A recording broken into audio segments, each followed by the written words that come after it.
Bonjour à tous les petits ours, on se retrouve aujourd'hui pour cette nouvelle vidéo à la découverte du Beaujolais.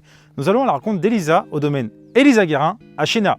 N'hésitez pas à vous abonner, à mettre un petit pouce bleu, puis surtout je dois atteindre les 1000 abonnés, je compte sur vous, c'est parti. Salut Elisa. Salut Aurélien. Comment tu vas? Ça va bien, merci. Merci de m'accueillir dans ton domaine. Bienvenue chez moi, oui. On est à Chénat, c'est ça? On est à Chénat, sur des terres de moulins à vent. Ok, trop bien. Donc l'appellation moulin à vent, elle se situe sur la commune de Chénat et Romanèche. D'accord, ah je savais pas ça, ok, Voilà. sur deux communes, d'accord. Du coup c'est domaine Elisa Guérin, donc ça fait combien de temps que tu es installé? Oui, c'est un domaine que j'ai repris de mes parents et je suis installée depuis 5 ans, depuis 2020. Domaine que j'ai repris de mon père. Mon père a travaillé conjointement avec moi depuis le démarrage et depuis un an je suis toute seule sur le domaine. Domaine de 4,5 hectares que je travaille avec des pratiques agroécologiques à la vigne et des vinifications naturelles en vinif. Donc ça, je pourrais vous expliquer plus tard si vous voulez. Donc tu as repris le domaine de ton père, qui avait sûrement peut-être... 4e génération. Je suis Ok. la 4e génération. Mon père l'avait repris de son grand-père, de son père, pardon, voilà, Ok. de son père, pardon, dans les années 80. D'accord. Et ensuite, mon grand-père l'avait repris de son père également. Incroyable. Donc famille de vignerons paysans depuis 4 générations. Paysans parce qu'avant, mes grands-parents, ils avaient des vaches aussi, comme beaucoup de gens dans la Oui, région. c'est clair. Ok, d'accord. Et du coup, tu as quoi comme cru sur le domaine? Tu travailles à... J'ai principalement du moulin à vent pour 4 hectares et après j'ai 5000 mètres de chirouble. Donc je fais principalement, je travaille beaucoup l'appellation moulin à vent avec 3 cuvées, dont 2 cuvées parcellaires qui valorisent 2 terroirs différents et une cuvée d'assemblage. Ok, sympa. Tu fais aussi du Beaujolais Village? Je fais aussi du Beaujolais Village, mais là j'ai fait le choix d'acheter en raisin. À Quincy-en-Beaujolais et Marchand. J'ai fait ce choix-là depuis le démarrage d'acheter en raisin pour vinifier à ma façon et d'acheter des raisins qui sont produits dans le même esprit que moi, donc qui sont soit en conversion bio, soit certifiés bio. Agroécologique, ça? Ouais, Ok. voilà. Je ne connaissais pas agroécologique. Agroécologique, c'est un terme qui veut dire qu'on essaye de revaloriser la biodiversité des sols, d'entretenir la biodiversité autour des vignes, de limiter les intrants, de limiter les pesticides dans nos vignes. D'accord. Voilà, c'est une agriculture vertueuse, durable, où on prend en compte toute la durabilité, donc la durabilité économique de l'exploitation, la durabilité écologique, mais la durabilité sociale aussi. Donc, c'est-à-dire qu'il faut qu'on vive sur l'exploitation correctement. Sans se tuer à la tâche. Donc l'agroécologie combine à la fois des méthodes modernes, c'est pas revenir à une agriculture en arrière paysanne où on se tue à la tâche, c'est une agriculture plus moderne, un peu plus scientifique, où on essaye d'être très vertueux face à l'environnement. Très bien. Voilà, peu d'impact sur l'environnement. Ouais, je vous en raconte là. Ouais, mais t'as bien raison. Marche pas trop vite, marche pas trop vite, marche pas trop vite. Et du coup, qu'est-ce qui t'a poussé à devenir viticultrice? Alors, qu'est-ce qui m'a poussée à devenir viticultrice? La passion du vin et la passion pour ma région. Et aussi le Beaujolais. Le Beaujolais et la croyance ferme qu'on a des terroirs exceptionnels. Donc, je voulais vraiment valoriser mon produit pour montrer à la clientèle internationale que nos vins, ils valent une très haute qualité. Et c'est pour ça que mon domaine, je l'ai plutôt orienté pour faire des vins de gastronomie et vendre à une clientèle professionnelle, restaurateur, caviste, importateur. Donc tu vends pas mal à l'international du coup. Ouais, tu fais quoi comme pays du coup? Je fais États-Unis, Angleterre, les pays nordiques, quoi d'autre, un petit peu la Tchéquie, c'est diversifié. Voilà. Le but étant de vraiment vendre son produit et de montrer les terroirs et le reflet de nos terroirs à l'export, mais aussi en France. Ok, trop bien. Voilà. Ce qui me motivait, c'est surtout ça, et mon amour pour l'agriculture aussi. Et le Beaujolais. Voilà. Voilà. Et s'il y a une fille qui veut se lancer en tant que viticultrice, qu'est-ce que tu lui conseillerais, toi qui es justement viticultrice? De faire une formation mécanique. Ah, parce ouais, c'est dur. Moi, j'ai une formation ingénieur agronome au démarrage, donc plutôt très scientifique. Mais j'ai fait un petit peu de mécanique dans mes études, mais très survolée. Et c'est vrai qu'en termes d'indépendance, pour avoir de l'indépendance en tant que femme dans la viticulture, c'est bien d'avoir 2-3 notions de mécanique quand même. Ah, ok, d'accord. Pour pouvoir avancer dans son boulot, parce que c'est un boulot qui demande beaucoup de compétences. Je pense que les autres compétences, elles sont plus instinctives pour une femme que la mécanique. Ok. Donc voilà, ça serait important d'avoir des formations de mécanique. Donc conduire des tracteurs, des Conduire des enjambeurs, tracteurs, des enjambeurs, mais avoir des notions aussi de réparation mécanique. Parce Ah que ouais, même ok. si on ne le fait pas nous, si par exemple il y a un mécanicien qui vient, c'est bien d'avoir les notions parce que ça te permet de savoir si ta facture elle est juste, si le problème mécanique il est bien adapté à la panne cas. Voilà. Ah, ok, d'accord. Et du coup, moi je trouve que pour moi c'est une lacune Ok. énorme dans mon métier. Donc t'as ton ouais. papa qui t'aide du coup, forcément. Voilà, j'ai mon papa qui m'aide beaucoup et heureusement, c'est ça aussi la beauté de notre métier, c'est la transmission de savoir-faire entre les générations. Ouais. C'est beau. Ouais, c'est magnifique. On passe sur la dégustation maintenant, on y va? Allez, on y va. Allez, feu. Du coup, on arrive dans le cuvage là. C'est ça, Aurélien, viens voir mon cuvage. Allez, c'est Cuvage parti. des années 70. Ah ouais. Vous allez voir, c'est mon grand-père qui l'a construit. Les cuves d'argot qu'on reconnaît. Ouais, les cuves d'argot, donc cuvage typique du Beaujolais. Ah ouais, ça c'est clair. Typique du Beaujolais, semi-enterré avec les trappes au-dessus par gravité pour enculer le raisin. Parfait. Très typique du Beaujolais. La seule chose qui manque dans ce cuvage pour être vraiment typique du Beaujolais, c'est le conquet. J'ai pas de conquet. D'accord. Voilà. Bon, Donc, ça arrive. tout se fait par gravité. Les raisins arrivent dans les cuves, vinifient dans les cuves, et ensuite, je prends un petit toboggan qui fait descendre les raisins dans le pressoir ici. Le pressoir, je le déplace le long des cuves. Ok. Voilà, donc petit cuvage mais efficace. Cuve d'argot en béton, quelques cuves inox Un peu de fût. là au fond et des fûts pour l'élevage d'un parcellaire de moulin à vent. Ok. J'aime bien mettre une proportion de fûts dedans pour donner un peu de rondeur en milieu de bouche et assouplir les tanins. Parce que comme je te disais à la vigne, je vinifie principalement du moulin à vent et je fais 3 cuvées différentes. D'accord. Donc 2 parcellaires qui ont vraiment des expressions différentes et un moulin à vent d'assemblage que j'élève en cuve béton là pour le coup. Trop bien. J'ai vu que tu as préparé la dégustation. J'ai préparé une petite déguste. Et Je voilà. vous ai mis un petit panel de mes vins. Et bah, on est parti. Allez, Allez, feu. On est parti pour la déguste. allez, on est parti. Qu'est-ce que tu me proposes de beau? Eh ben, on va déguster mes Beaujolais Village 24. Un moulin à vent, la vigne de mon père, qui sont les vignes que mon père a principalement plantées dans les années 80-90 et qui est une cuvée d'assemblage des terroirs que j'ai exposés nord sur des sols granitiques et limoneux. Et la dernière cuvée, c'est mon parcellaire Les Taurins, la parcelle où on était tout à l'heure, Ok. qui est un parcellaire de granit très altéré avec des argiles rouges et qui fait un vin plus puissant, plus épicé, un moulin à vent plus puissant, plus épicé. C'est pour ça que je vinifie séparément pour montrer que l'appellation moulin à vent a vraiment de la diversité dans l'expression du gamay.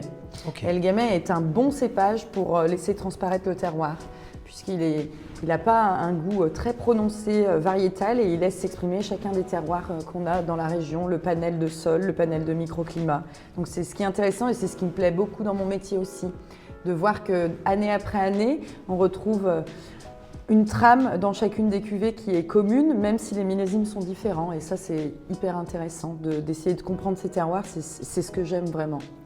Donc on goûte Beaujolais Village 24 en premier. Commençons par ça. C'est Allez, parti. C'est parti. Ah, il sait, il a pas oublié. Magnifique. Ah putain, Joli bruit, hein. c'était expressif là. Joli bruit. Paf. Je demandais à Richard s'il faisait des photos. Paf. Impeccable.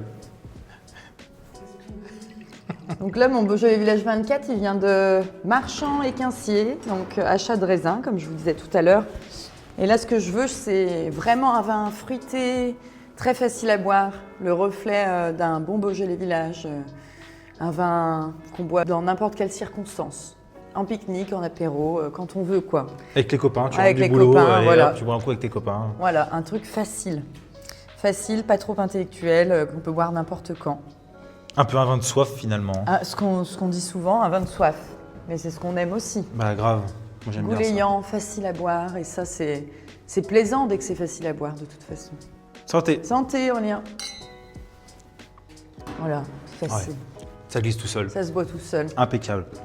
Et donc, c'est les macérations carboniques, donc typiques de la région, avec Ouais. de la grappe entière dans les cuves béton, Ok. que je fais très courte, où je travaille pas la cuve quasiment, pour pas extraire de tanin sec, Ok. et pour faire un vin très fluide, facile à boire. Ça te plaît, Aurélien? Ça me plaît très bien. Tu peux Ah, bah, l'accompagner parfait. genre avec les charcuteries. De rien avec, aussi. Et de rien, comme ça. Putain, faut pas s'embêter à l'accompagner finalement. L'accompagner d'un verre quoi. Accompagné d'un verre, c'est mieux que de le boire à la bouteille quand même. Je finis. Je finis, ça se voit bien. T'as même pas un petit verre pour le caméraman, le pauvre. Il va être triste. Ah si, j'ai un verre pour le caméraman. C'est hyper important parce que sinon le Évidemment. caméraman il arrête de bosser, après il part. Ça me stresse, hein. Richard, je suis très stressée. J'ai vraiment peur que je me retrouve dans Closer, quoi.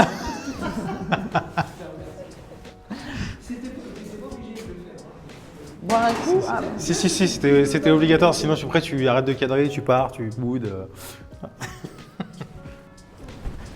J'ouvre l'autre bouteille Bah, pour qu'on puisse goûter la suite. faisons ça.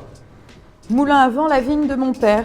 Donc là, on passe sur millésime 2023. Millésime plus solaire que 24, qui était vraiment un millésime assez frais. 24 avec pas mal de pluie, pas trop de chaleur. Ok. Donc ça fait des vins qu'on dit très Beaujolais, très Gamay, avec peu de degrés d'alcool. Alors que 23, on est sur un millésime plus solaire. Ah, t'écris vin de France dessus? Non, non, produit en de France. Pas vin de France. Produit non. de France. Non, Ah, c'est une AOP, c'est bel et bien une AOP. Hein. C'est D'accord. moulin à vent et je défends fermement l'AOP. C'est rare de voir produit de France sur les bouteilles, Ouais, non? je mets produit de France sur cette bouteille parce qu'à l'export, c'est valorisant de mettre Ok. produit de France D'accord. sur les bouteilles. Je pourrais aussi mettre cru du Beaujolais, c'est vrai. Ah ouais, ça peut être sympa aussi. Ça peut être sympa. Ou grand vin du Beaujolais. on Grand pourrait vin mettre. du Beaujolais. Mais vu que Pas dans- grand cru du vu que Beaujolais, dans le c'est Beaujolais, pas possible. on n'est pas prétentieux, on met pas ça. Ouais, Quoi. c'est vrai. Donc la vigne de mon père, comme je te disais, cuvée d'assemblage de mes terroirs exposés nord sur moulin à vent, granit et limon. Et là, du coup, c'est des vignes de 40-50 ans. Ok. Élevage 100% cuve béton et macération carbonique d'environ 15 jours. D'accord. 15 jours où je mets toute la grappe dedans, donc encore en grappe entière. Je suis assez fan de la grappe entière Ok. traditionnelle de la Pour région. avoir le côté un peu végétal. Pour avoir le côté un peu végétal et avoir apporté pas mal de complexité au gamay. D'accord. Aussi pour avoir une chose qui est très importante pour moi, la dégradation enzymatique qui se fait à l'intérieur des baies dans Ok. la macération carbonique. C'est le propre de la macération carbonique. Et en fait, quand tu appuies sur ta grume, à la fin, quand je décuve, quand je presse le raisin, mes grappes, elles sont encore entières. Encore entières. Et quand tu appuies sur la grume, le jus, la pulpe à l'intérieur, tu sais que c'est gamay noir à jus blanc. Donc au début, c'est un jus blanc. Et quand tu appuies dessus, que la carbonique s'est bien faite, c'est rouge, la pulpe à l'intérieur. Donc ça extrait toutes les anthocyanes, les polyphénols, mais aussi des structures tanniques dans ta grume. Mais de façon délicate, sans intervention mécanique, c'est-à-dire pas de délestage ou de remontage qui abîme la rafle. Moi, je veux extraire tout doucement les tanins de la rafle en infusion. Avec Et délicatesse. avec délicatesse et avoir ces tanins de la peau et les anthocyanes et les polyphénols qui passent à travers la macération carbonique dans ma pulpe et quand je presse, ça extrait tout ça. Voilà. C'est ça la macération carbonique à la base. Je suis bouche bée finalement. C'est très bien expliqué. Et après, je fais des vinifications en levure qu'on dit naturelle ou indigène, c'est-à-dire que c'est des levures qui sont présentes sur le raisin Ok. ou dans ton cuvage naturellement. Pourquoi je fais ça? J'ai choisi de faire ça parce que je trouve que c'est ce qui reflète le mieux ton terroir. Ok. Parce que ça reflète l'endroit d'où ça vient, ton cuvage, ta pâte en fait, ça met ta pâte à ton vin aussi. Et c'est des vinifs qui sont parfois un peu plus durs à gérer parce que la population levurienne est très diversifiée. Donc il faut faire attention de ne pas avoir de contamination de mauvaises levures ou de mauvaises bactéries. Un peu plus de caractère dans le vin du coup là. Voilà, moulin à vent. Voilà, Encore facile à boire quand même, je trouve. c'est la caractéristique de moulin à vent. Ok. Tu as des tanins Un peu plus présents, prononcé, je sens, ouais, en une bouche. texture un peu poudrée. Ça te sèche légèrement plus le palais, mais avec plus d'épices aussi. Oui, et pas côté- du tout les mêmes aromatiques. Côté poivré un peu. Poivré, ouais. Poivre blanc, un petit peu de cardamome, c'est hyper. Je ne ferais pas la différence entre le poivre blanc et le poivre noir. Ouais. Il y a Bah, une vraie il y a différence. Ah ouais, quand ok. même, ouais. Ok, je T'as savais jamais pas. goûté poivre blanc? Je crois pas. Poivre blanc, c'est vraiment. Ça sent le. Ça sent un peu plus la terre, un peu plus le. Ah le ouais. foin, c'est plus fort.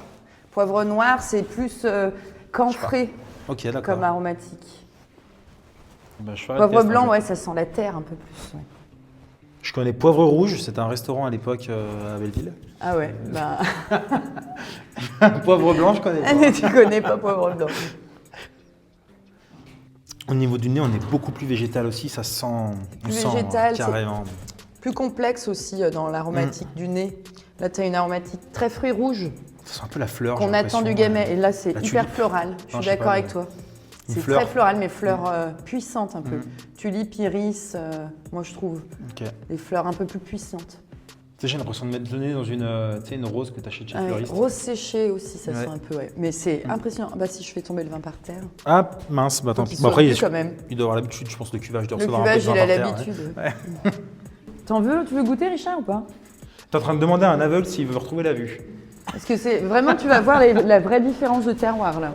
Mais voilà, ce que je veux tout le temps faire, c'est des vins quand même qui représentent bien le gamay. Le gamay, ça reste un cépage facile à boire. Ah ouais.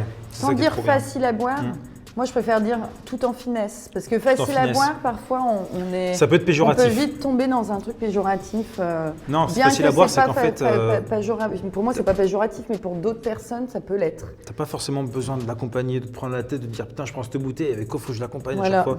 Tu peux boire ça tranquillement, poser entre copains dans une cave, à discuter. C'est clair. Mais tu ça peux glisse boire tout ça seul, aussi, c'est un c'est- beau vin de gastronomie aussi. Tu quoi. peux aussi, ouais. Ok, d'accord. Tu peux l'accompagner du coup un peu avec des plats aussi. Je pense que tu peux. Bah oui, tu peux l'accompagner avec des plats. Il faut pas que ça soit des viandes en sauce trop racées, D'accord. style gibier, parce que ça reste un vin qui a beaucoup de délicatesse. Hum. Donc viande blanche, Un poulet, petit- ok. poisson blanc aussi. Poisson blanc, c'est hyper bien. Pas avec un beurre blanc citronné, mais un poisson blanc. Un petit poisson blanc, un petit cabillaud. Un petit cabillaud cuit sur la peau, bien grillé la peau, ça serait superbe. Et voilà. Mais après, j'aime pas trop le cabillaud parce que c'est trop pêché. Donc, Ah mince. je préfère Bah, on va dire une truite, un merlu. un merlu. Un merlu. Un merlu pêché à la ligne. Voilà, Elle est fait comme tout à l'heure là, j'ai pas vu correctement. en l'air. Ouais, en l'air, c'est tout en délicatesse. C'est moins délicat que ce que tu fais avec tes raisins dans la Non, cuve. ouais, j'arrive pas là à le faire. Non, mais là, je l'ai fait vraiment agressif, quoi. Je pourrais le faire plus bas. Et là, pouf, la bouteille qui échappe, qui tombe par terre. J'espère que tu vas couper des trucs comme ça, hein, parce que il peut bien le mettre au milieu. Ah, mais je vais y mettre ça, le paf. Le dernier, Allez. les taurins. Donc les taurins, le parcellaire où on était tout à l'heure. Petite particularité de ce parcellaire, il y a une partie vieille vigne que tu as vue tout à l'heure à droite, des vignes de 80 ans.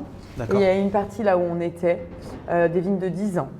Ce parcellaire-là, il est très intéressant puisqu'il est exposé plein est et sud, D'accord. très venté. Tu as vu, ça fait une vallée très ouverte, donc Ok, c'est ouais. très venté en été. Donc D'accord. des conditions plutôt asséchantes et plutôt sudistes, mais en sous-sol, du granit très altéré avec des argiles rouges et des oxydes de fer. Et il faut savoir que l'argile a la propriété de retenir l'eau, donc ce qui fait qu'il y a pas mal de fraîcheur dans les sols, à contrario de la vigne à l'air qui est très exposée au soleil. Donc on a toujours une très belle concentration des raisins avec des belles maturités, mais un bon équilibre quand même avec des raisins qui sont joufflus bombés parce qu'il y a de l'eau en sous-sol. Donc là, tu verras qu'il y a des épices beaucoup plus prononcées, mais des épices plus chaleureuses. Cannelle, Cannelle. anis étoilé ou des choses comme ça. Mais il y a aussi un côté plus fruits mûrs, fruits rouges mûrs, très mûrs. Une sorte de cassis mûr. Ouais, cassis, mûr. Et aussi, la particularité de ce terroir, c'est que c'est un terroir qui donne des vins de longue garde parce qu'avec beaucoup plus de structure tannique et des tanins qui vont se placer milieu et fin de bouche et beaucoup de longueur en bouche. Donc le vin reste longtemps en bouche, beaucoup de persistance. Et c'est un terroir qui a toujours ce côté très soyeux en milieu de bouche, velours, quasiment sucré. Il prend beaucoup de volume dans le palais. Et c'est un terroir très connu. Comment il s'appelle, tu m'as dit Les taurins. Et ça a un rapport avec Romanèche Taurin ou pas du tout? Oui, tout à fait. Ah, ok, Tu veux d'accord. que je te raconte l'histoire? Eh ben, Allez, je te dis-moi tout. raconte l'histoire. Pourquoi Romanèche Taurin? Parce que Romanèche Taurin a toujours eu une grosse influence de la Bourgogne. En Bourgogne, ils mettaient Gevrey, Chambertin. Chambertin étant le meilleur terroir de la commune de Gevrey. Romanèche Taurin, puisque Taurin étant le meilleur terroir de la commune de Romanèche.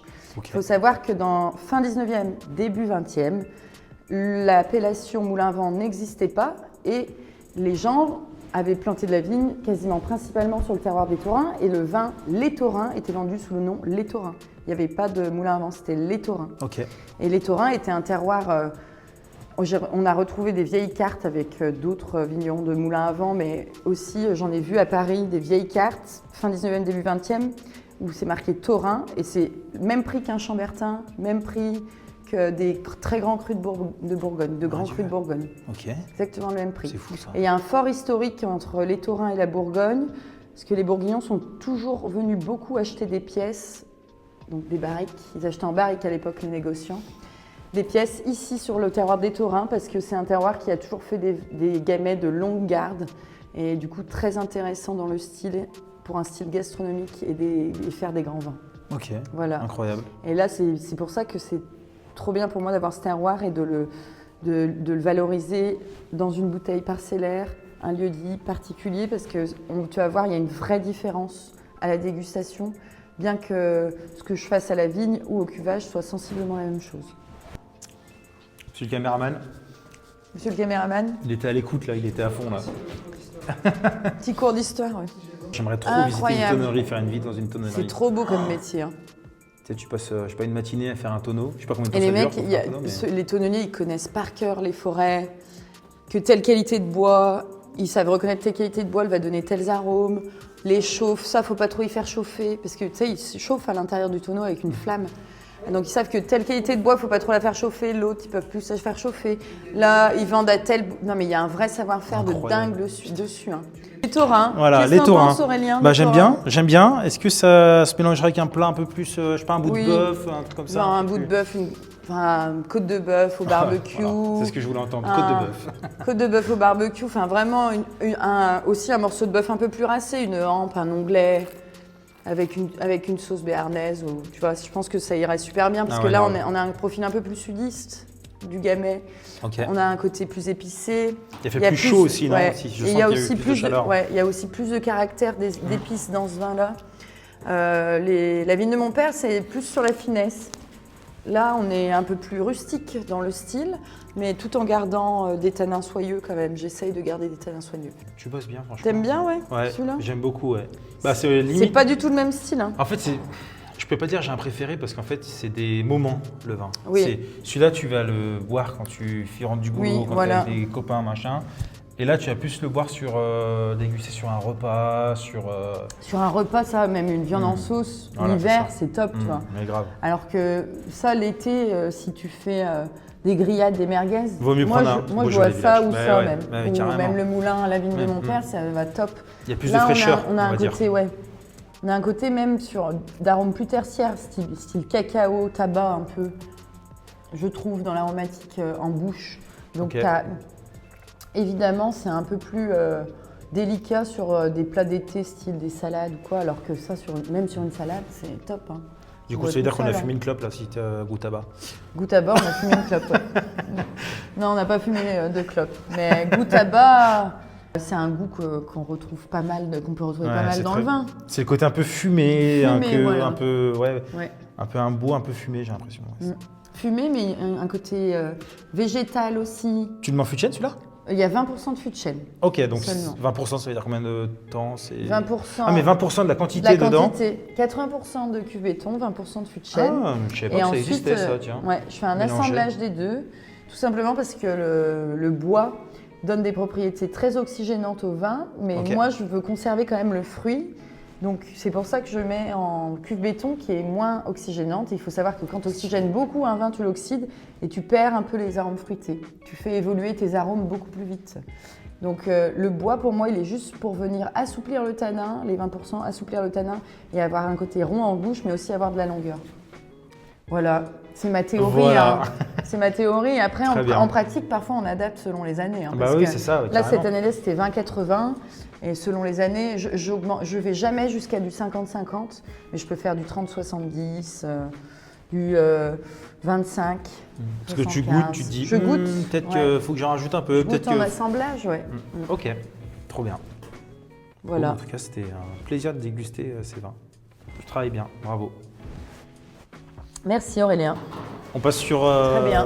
le quiz maintenant. Ah, le quiz, On y va allons-y. Ouais. On est parti sur le quiz. On est parti sur le quiz. Est-ce que tu es prête?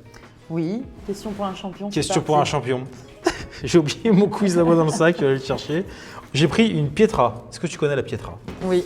Bière Parfait. corse. Bière corse, tout à fait. On part en Corse finalement. Allons-y. Tu connais le principe du quiz du coup. Je te pose des questions Ouais. et. Oula, Et je tape sur un champignon. elle s'excite la bière. Non. Non, j'ai pas de buzzer malheureusement. C'est si tu réponds mal, tu bois ton verre. Oh Dieu, faut pas que j'en mette trop. Au vin Dieu. Ouais, au vin Dieu. Ah, ça c'est bien du Beaujolais ça. Ouais. Au vin Dieu. Oh, vin Dieu. Si tu réponds mal à la question, tu te trompes. Tu bois Oui. ton verre. Oui, Si tu réponds correctement, c'est moi qui le bois. ok. Voilà. Je vais essayer de gagner alors. Je vais aller chercher mon quiz, j'ai oublié. Vas-y. Je vais essayer de gagner, sinon je vais en boire un paquet de verres. Attention, première question. Qui est le vigneron célèbre pour avoir créé du vin dans des amphores enterrés? Le premier qui a mis des... Hyper dur.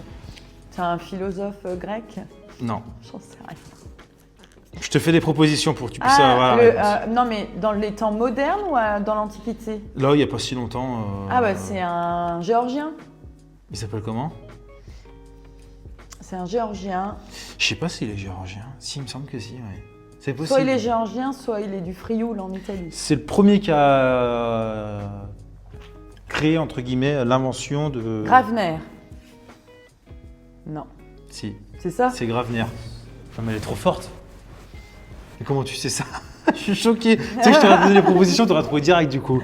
Josko Gravener. Parce que c'est un vigneron connu de Géorgie, ouais. Ok. De Géorgie ou du Frioul? J'ai Je un sais doute. pas. J'ai un J'ai- doute, je crois que c'est mais géorgien. C'est un vigneron très connu pour faire de l'amphore, ouais. Bravo. Mais j'ai dit ça un peu. Bon, Bravo. bah là, Je suis choc barre. je pense que tu peux boire toute la bouteille, non? Ah bah là, vu la réponse directe, je vais boire toute la bouteille. Normalement, elle a un goût de miel, cette bière, et c'est de la frappe, justement. De châtaigne, pardon, pas de miel. Attention, prochaine question. Quel est le rôle du dégorgeoir dans l'élaboration du champagne? Enlever les lits présents dans la bouteille de vin. Et quand il dégorge, c'est pour enlever les lits présents dans la bouteille de vin. Après, le dégorgeoir, c'est peut-être un accessoire qui permet de faire ça. C'est quoi pour toi exactement les lits? Parce que moi, j'ai un peu du mal avec ce terme. Depuis tout à l'heure, tu dis lit, mais c'est quoi déjà les lits? Les lits, c'est des levures mortes. C'est des levures mortes, mais aussi des composés solides du vin qui tombent au fond des cuves. Des morceaux un peu en bas de la Ouais. cuve, quoi. Ou alors dans le, dépôt, en fait, dans le c'est- champagne, c'est un dépôt qui se met, quand ils font l'élevage sur latte, il y a un dépôt qui se met dans le bouchon de la bouteille et ils l'enlèvent après. Et tu m'as dit, c'était quoi la réponse? J'ai dit ça, ouais. Que le dégorgeoir, c'est un outil pour dégorger, Oui, mais du coup, c'est pour des... pour enlever le bouchon de lit Ouais. qui est présent Non, mais dans la c'est ça. bouteille. En fait, c'est pour enlever le dépôt. T'as raison. Le dépôt, oui. En fait, oui, mais c'est ça, en c'est fait, pour enlever le mal dépôt. expliqué, Et oui. c'est Enlever ça. le dépôt. Voilà. Ok, j'ai gagné. Très bien, ouais. Putain, je vais reboire du coup. T'auras pas le droit aux propositions. Hein. Il y aura que des... T'auras droit qu'à des réponses. Ah, je vais peut-être boire un coup quand même au bout d'un moment, non? Faut la goûter quand même un jour.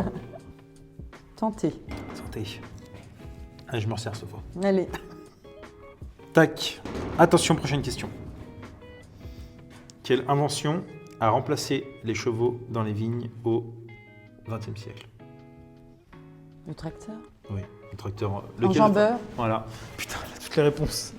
En fait, je pensais que les premières réponses, elle allait avoir, tu sais, un peu faux ou quoi. Du coup, j'ai fait des questions faciles aussi, mais du coup, non. Elle a tout juste. Oh, t'imagines, elle a fait un 8 sur 8, là. Je vais finir bourré avec ces conneries, moi. Merci. Ah, Dieu, elle me met des verres en plus de poney. Pardon. Elle va me saouler. Attention. Ça fait un peu le gong. Quelle innovation ancienne permettait de filtrer le vin sans le troubler?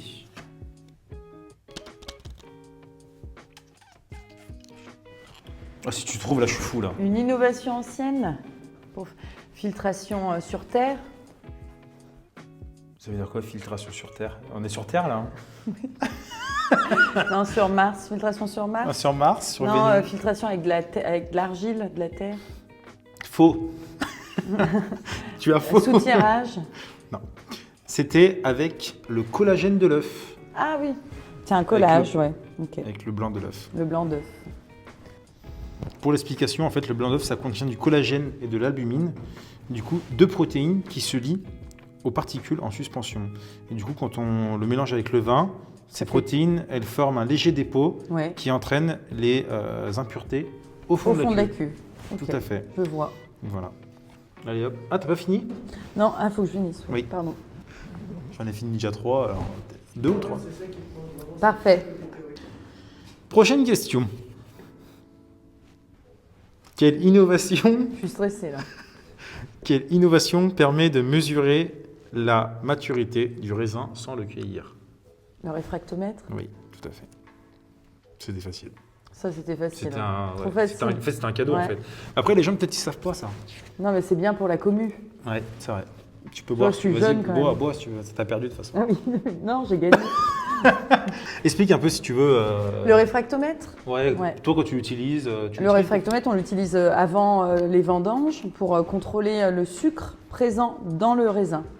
Parce que le sucre présent dans le raisin va pouvoir nous valider la maturité du raisin. Parce que le sucre va être transformé en alcool, donc il faut qu'on ait un certain taux de sucre dans le raisin pour considérer que le raisin est mûr et qu'il aura assez de composés organoleptiques pour créer un vin qui est bon. Voilà. Donc avant les vendanges, on prend des grumes de façon aléatoire dans une parcelle et ensuite on les presse et on met une goutte sur le réfractomètre qui mesure en fait la densité du jus. Parce que la densité du jus confirme la présence de sucre dedans. La densité de l'eau, c'est une certaine densité. Quand tu rajoutes de sucre dedans, la densité elle est plus élevée. Donc c'est ça qu'on mesure en fait pour mesurer la quantité de sucre. C'est assez simple comme process.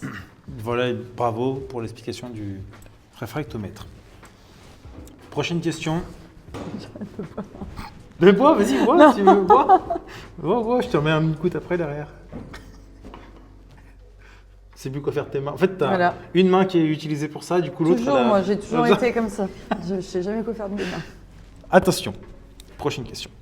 Quelle innovation moderne permet d'ouvrir une bouteille sans retirer le bouchon? Le coravin, Putain, c'est ça. Non mais t'es trop forte, c'est pas possible. incroyable. En vrai, c'est C'est quand même mon métier quoi. Ah oui, mais c'est quand même dans le vin. C'est connu, mais t'aurais pu peut-être te Ouais, tromper. c'est connu quand même dans les restos, tout ça. Il y en a qui C'est vrai. utilisent beaucoup les coravins.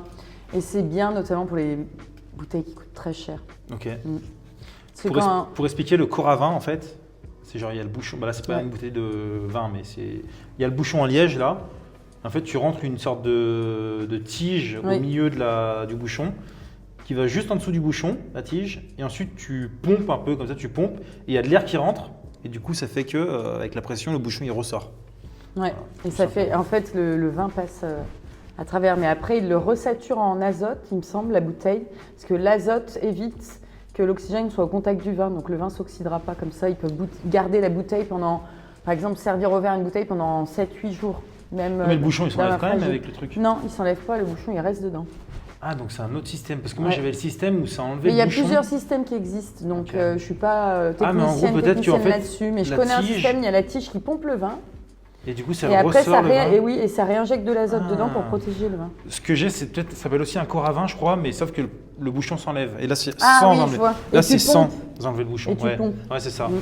Oui, c'est Ok. alors, le système où le bouchon s'enlève pas, c'est vraiment le système qui coûte le plus cher, D'accord. qui existe en restauration pas mal. Mais je vois ce celui que de ça, c'est. je l'ai aussi pour mes bouteilles de déguste, qui est déjà pas mal pour conserver le Au lieu vin. de t'amuser à tirer comme 4-5 ça, jours, ouais. t'appuies 2 fois, enfin, tu pompes 2 fois, Ouais. il sort.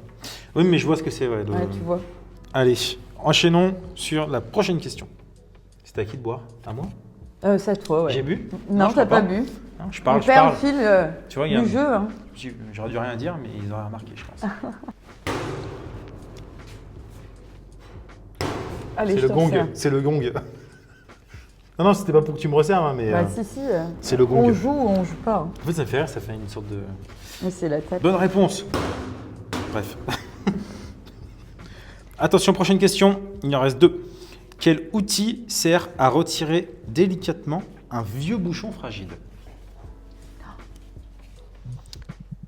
Oh, dis-moi que tu l'as pas. L'outil qui sert à retirer délicatement Ouais, un vieux c'est un nom spécifique. Non, je l'ai. Non. Là, non. Est-ce je que sais tu pas. vois à quoi ça ressemble déjà? Non, Ok, top. non, je connais pas. C'est un truc de sommellerie, ça. Oui, tout à fait. Mais je Ça connais pas. s'appelle le bilame. Le bilame. Ouais. Ok. En fait, c'est comment deux tiges comme ça. Genre là, tu as un truc pour tenir. Tu as 2 tiges en dessous. Ouais. Et en fait, tu les rentres un peu sur le côté comme ça.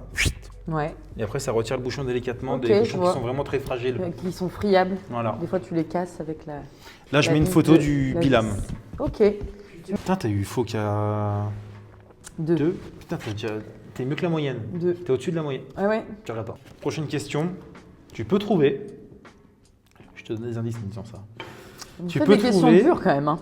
Bah là, tu peux trouver, mais quel scientifique a découvert le rôle des levures dans la fermentation alcoolique? Pasteur. Ouais, putain, ouais. En vrai, c'est un classique. Trop Pasteur, facile. trop facile. Merci beaucoup de Écoutez. m'avoir accueilli dans ton domaine, en tout cas. Merci Aurélien. Et puis, À bientôt, hein. À bientôt. Mais Repasse si les gens quand veulent tu venir veux. te voir, Ils peuvent venir me voir. Voilà. Ils m'écrivent un mail avant ou ils m'appellent. Mon contact est sur Google. Donc voilà, ils m'écrivent et je fais des visites sur rendez-vous avec plaisir. domaine Elisa Guérin. Merci en tout cas Merci pour la à petite toi. vidéo. Il n'y C'était a pas de top. souci. À bientôt. Ciao, ciao.